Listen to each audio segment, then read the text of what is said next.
Good morning po sa inyong lahat. Ito si JRTV and today is 22nd of November, Saturday. Very early in the morning, 2025. Ayun, nakabalik na nga po ako ng Pilipinas. Nandito na tayo ngayon sa Bacoor, Cavite sa aking residence. Ito po ang subdivision ko saan ako nakatira sa Cavite. Punta na po tayo ngayon sa Davao. Fresh na fresh po itong video and nandito nga po ako sa village namin. At maghihintay ako ng commute punta sa airport. Sobrang aga lang po today kasi 5:30 AM. Kakagaling ko lang nga po sa hosting event, di ba?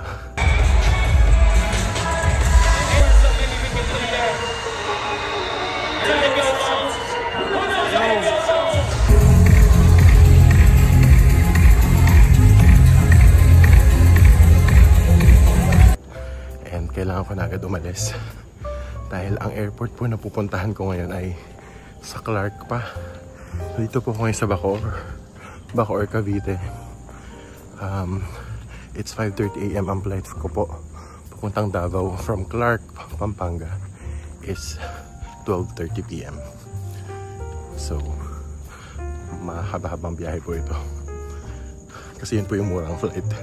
Biglaan po kasi yung pag-fly namin ni Toots papuntang Davao. So instead of Manila, na napakamahal na ng ticket, around 11,000 na one way. Sa Clark na lang kami magmumula, 4,000 lang. Dito po kasi sa subdivision kung saan ako nakatira, wala pong tricycle. So kailangan ko pang lumabas. Kaya ang aga-aga po walang katao-tao. Ako lang sa kalsada because kailangan kong puntahan yung sa may daan kung saan dumadaan yung shuttle. Ayan. Naku, nandun na daw yata si Toots sa ano, nauna na siya eh. Nasa bus na siya. Pag-MRT kasi kami.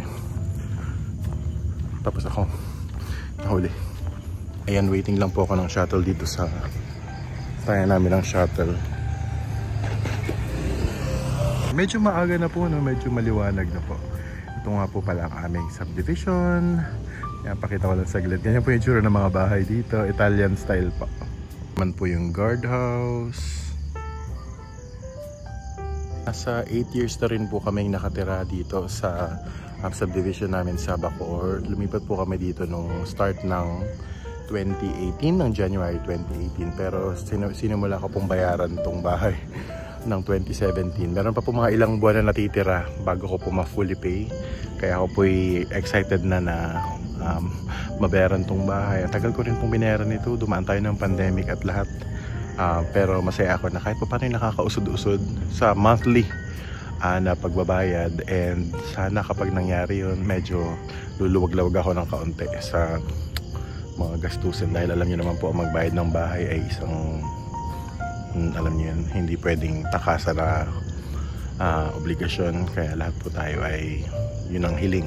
Okay, while waiting for the shuttle, ulitin ko nga po na 5 oras lang yung tulog ko dahil alas 12 na ako nakauwi ng bahay. Galing po ako sa isang event. Galing nga po ako dun sa hosting event ko kung saan ginanap yung year-end party or Christmas party ng aming company. Inattendan po yun ng 2,000 people at ako po yung isa sa mga main hosts doon.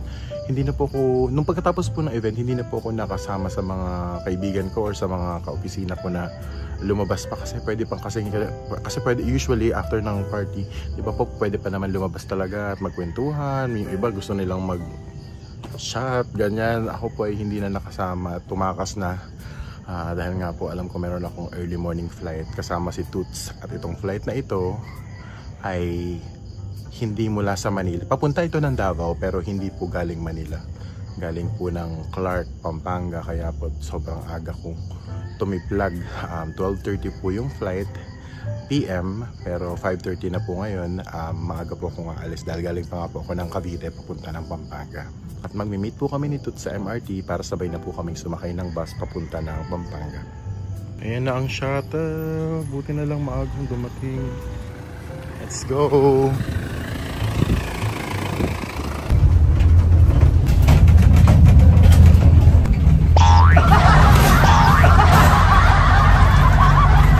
Nandito na tayo sa labas at magkabang tayo ng jeep or van na papunta ng MRT.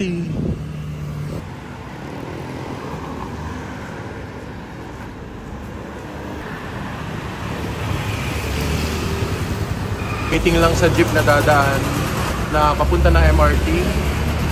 Malayo-layo po yung MRT dito, mga siguro nasa 25 kilometers po yung layo na. Kaya either van or jeep na dadaan sa coastal road po yung sasakyan ko. Papunta tayo ng liwanag ng araw. Nauna sa atin si Toots, nandun na siya, baka maghintay sa akin yun.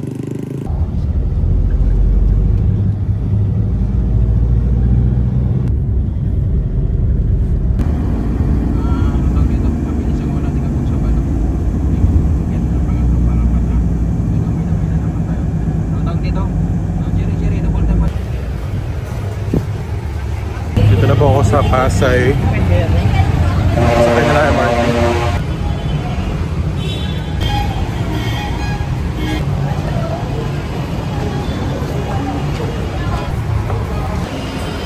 We've got our ticket.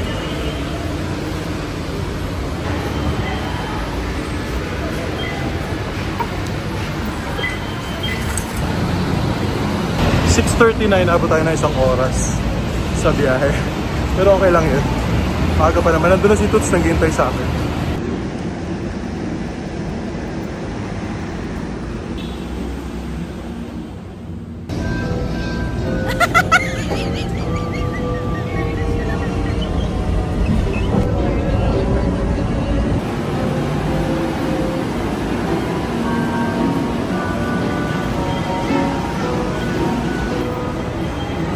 Dito na ako sa Trinoma or sa North Avenue sa Quezon City. Hinahanap ko lang kung saan kami magtatagpo ni Toots. Sport Hub eh.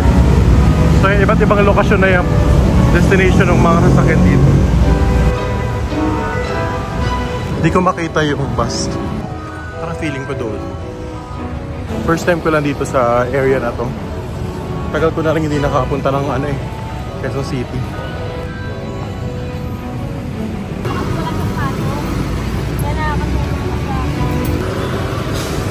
Ito na yun, mga point to point bus. Si Toots ba yun?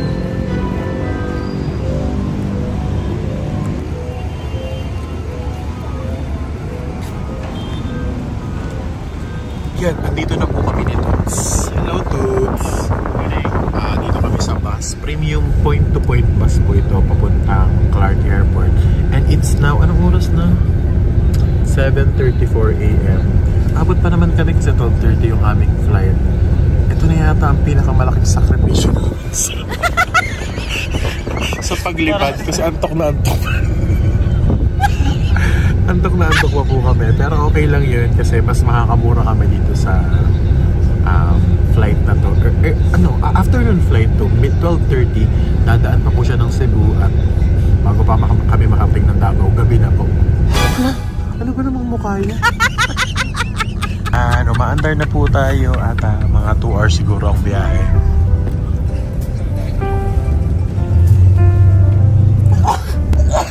Hello? Okay ka lang? Parang puwet na po si Toots eh. At ako naman ay kumain ng turon. Ay, sayang hindi ko napakita sa inyo yung pagkain ko ng turon. Pero ito tayo ngayon.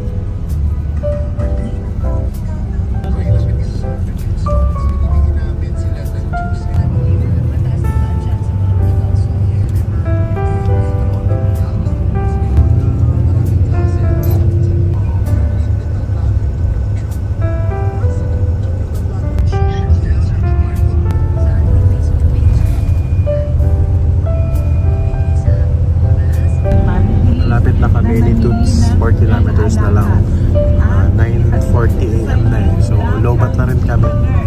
Pero may time pa siguro kaming kumain doon sa airport.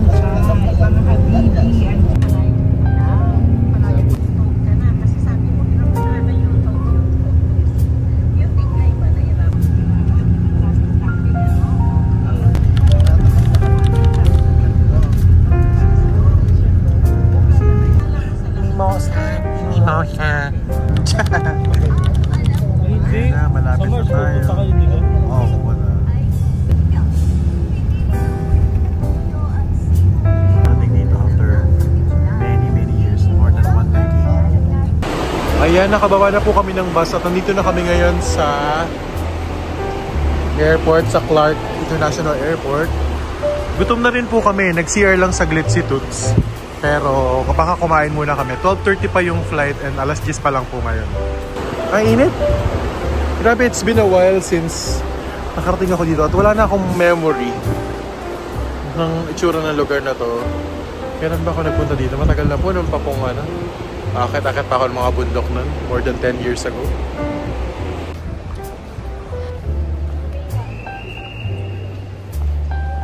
Hala, sorry, appreciate ko lang po. Ang ganda po dito. Tingnan niyo po, kita po sa departure area yung mga bundok. Magandang araw ngayon.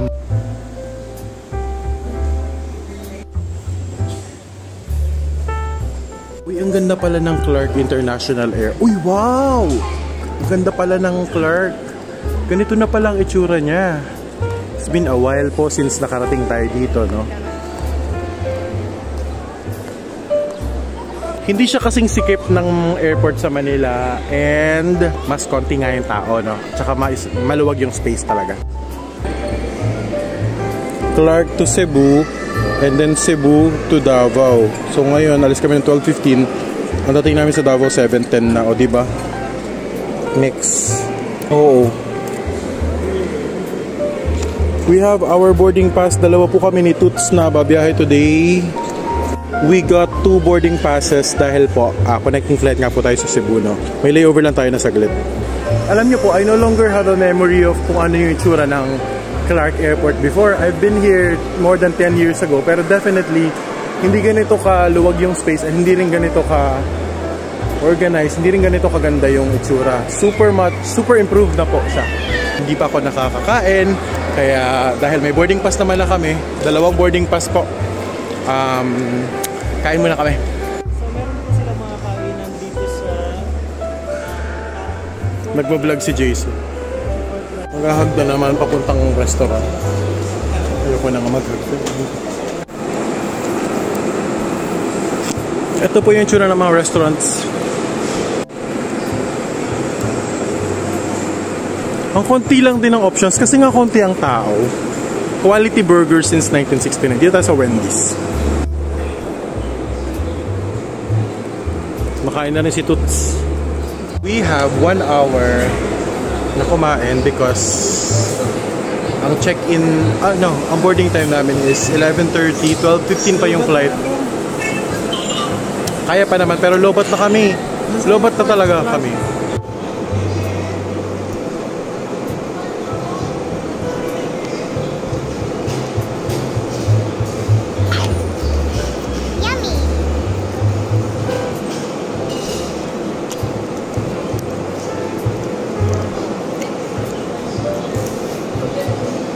Di ba po mukha namang masarap? Beef siya, beefy mushroom siya eh.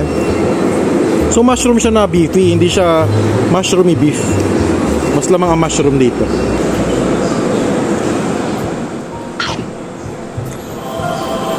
Harap. Dahil nalobat po yung iPhone, lumipat po ako dito sa Osmo Action and pakita ko sa inyo kung ano itsura ng Clark Airport. Ayan. Ayan po si Toots. Kakakain lang namin. Ganda pala dito. Pasko na po dito sa Pampanga. Ayan, mga parol nilang elegante. You know, ang lawak ng counter, maluwag, hindi matao, tahimik, hindi po kagaya sa Manila, no? Parang talagang kagulo. Nakaka-stress kasi yung sa Manila, yung mga airports. Pero dahil sa malayong lugar nga to, Pampanga na to, mas spacious siya. Ayan, ganda. Ang ganda ng parol nila, oh. Pasko na talaga dito. And pinagtatalunan namin ito kung kahoy ba yan or hindi. Yung ceiling niya, hindi po yata kahoy. Mukha lang kahoy pero ano talaga siya, bakal.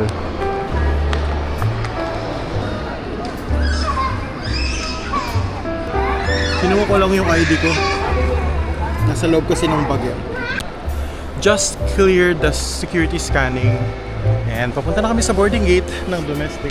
Ito yung boarding gate na, ito yung immigration for international. Very paluwag. Saturday morning ngayon eh, dahil ba walang tao? No?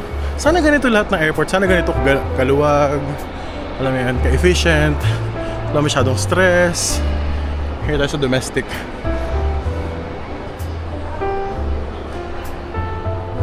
Manganta.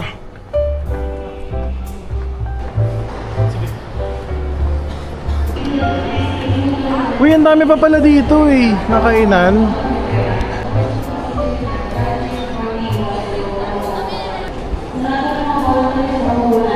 O diba, carpeted po ang floor. Ito sa Clark. 5J591 tayo. So yan siya oh. Dito na po kami maghihintay sa boarding gate 1. Medyo mainit.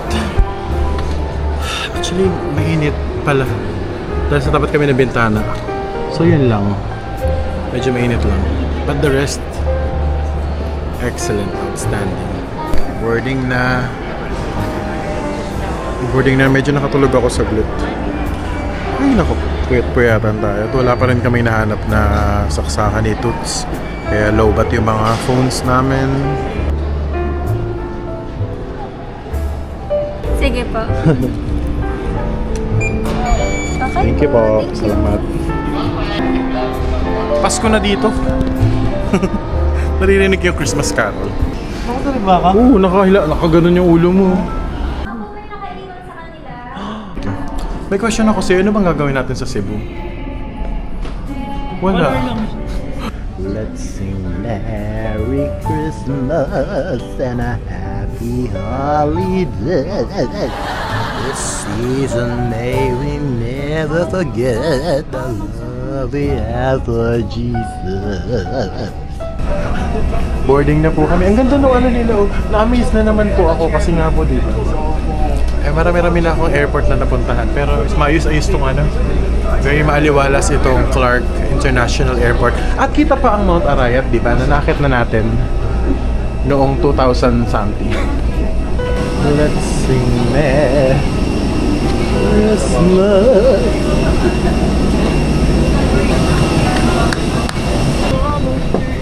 No. Talaga no. Kunyari akin.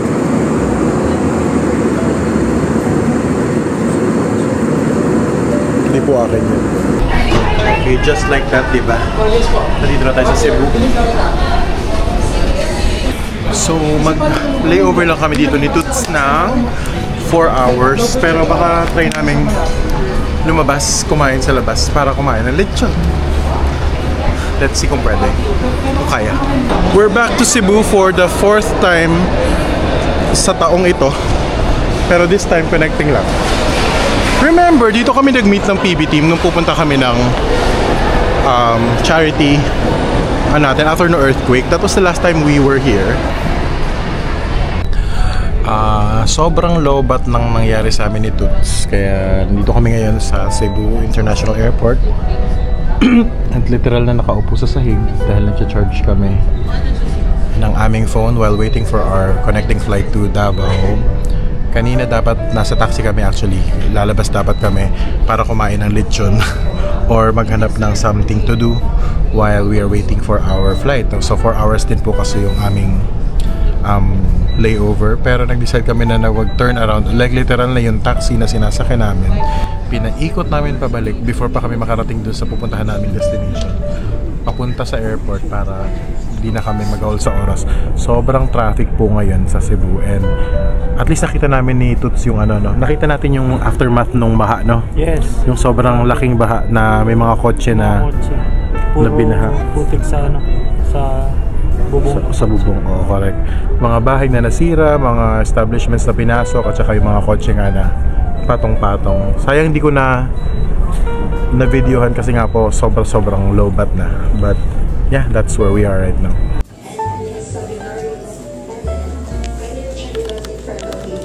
Oh, yes!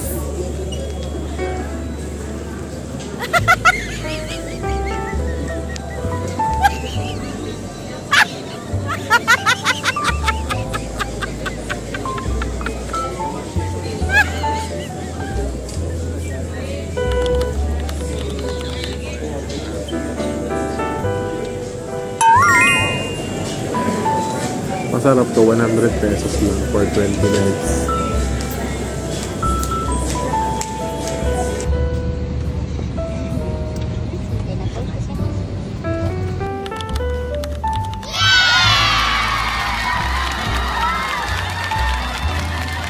Yan, finally, nakalanding na po tayo sa Davao. Nagbabalik na si JRTV at si Toots sa Davao City. Pero, like what I said, hindi po muna tayo pupunta ng PB House. Nagdesisyon kami ni Toots, 1 oras na ang nakakaraan, na magstay muna kami dito sa syudad. Dahil anong oras na? Gabi na rin, ano? Yes, 7, past 7 na. So, nag-book kami ng isang maliit na room. Maliit lang na mumurahing cheap hotel para magstay kami for the night. Anyway, wala pa naman sina Sir Paul doon sa bahay, sa PB House.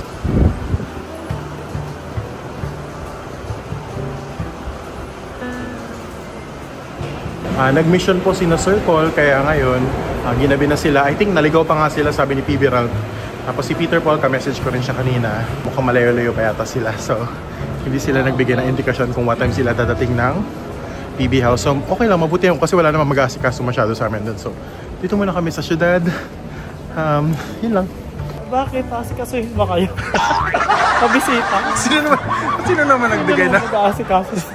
At sino naman ang nagsabi sa yung asikasuhin ka? It's our nth time here in Davao this year. Parang second nature na ang pagdadabo. Hindi na kami bisita dito. Davao City! Kahit tayo na masarap ngayon. Saan mo gusto mapunta ngayon? May kakainan. Sa kainan? Sige. Sa totoo lang, parang naging second home na po ang Davao sa amin ni Toots dahil ilang beses na kaming bumalik dito this year. At ito nga pong time na to ay biglaan. Kagabi lang no, isang gabi lang kami nag-book kaya sobrang mahal ang pamasahe. Kaya yun. Hindi nga tayo ay may kailangan ma-accomplish. May kailangan kaming, may task kasi kami kasi alam nyo naman kami aplikante sa trabaho. So, dito na kami. Grabe yung face ko, oh. Puro ano na siya. Mantika na. Ano yun ang binyayan na? 5:30 kami umalis ng bahay. Ikaw, ano mas ka umalis ng bahay? 4 a.m. 4 a.m. O siya 4 a.m. Ako 5:30. 5 o'clock ako nag-resign. And now it's 7:45 p.m. Ito po yung tutuloy natin just for the night.